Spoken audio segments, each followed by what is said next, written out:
ఆధ్యాత్మికం అంటే ఏంటనంటే ఆత్మానం అధికృత్య, అంటే మన శరీరం వల్ల కానీ, మన మనస్సు వల్ల కానీ, మన బుద్ధి వల్ల కానీ ఏదో రకంగా ఒక డిస్టర్బెన్స్ అనేటువంటిది క్రియేట్ అయ్యే అవకాశం ఉంది.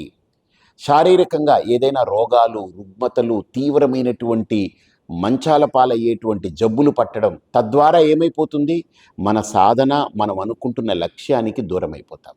శరీరమాద్యం ఖలు ధర్మ సాధనం. చెవులు వినపడకపోయినా ప్రాబ్లం, కళ్ళు కనపడకపోయినా ప్రాబ్లం, మాట్లాడలేకపోయినా ప్రాబ్లం, నడవలేకపోయినా ప్రాబ్లం.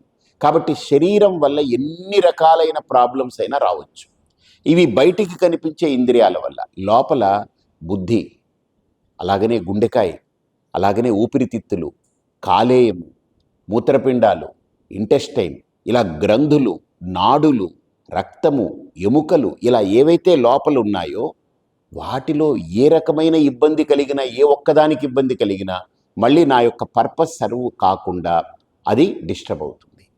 అంటే నా శరీరంలో ఉండేటువంటి బాహ్యేంద్రియాల వల్ల కానీ, నా లోపల ఉన్నటువంటి అంతర అవయవాల వల్ల కానీ, నా మనస్సు వల్ల కానీ, నా బుద్ధి వల్ల కానీ నా లక్ష్యాన్ని ఇవి ఏవి అడ్డుకోకుండా, ఇవి ఏవి ఆటంకపరచకుండా నన్ను శాంతియుతంగా నడిపించాలి. కాబట్టి మొట్టమొదటి శాంతి ఆధ్యాత్మిక శాంతి.